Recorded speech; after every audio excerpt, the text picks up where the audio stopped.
नारायणं नमस्कृत्यं नरं चैव नरोत्तमं देवीं सरस्वतीं व्यासं ततो जयमुदीरयेत्। अथ सकल सौभाग्यदायक श्री विष्णु सहस्रनाम स्तोत्रम्।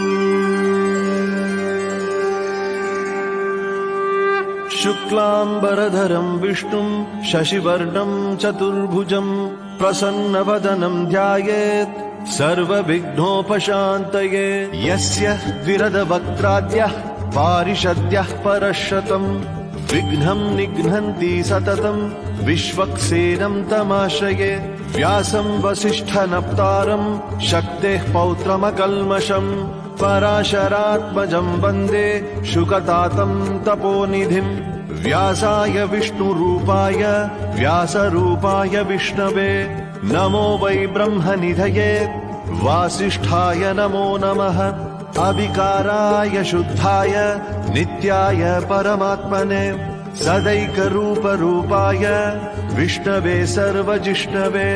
यस्य स्मरणमात्रेण जन्म संसारबन्धनात् विमुच्यते नमस्तस्मै विष्णवे प्रभविष्णवे। ॐ नमो विष्णवे प्रभविष्णवे।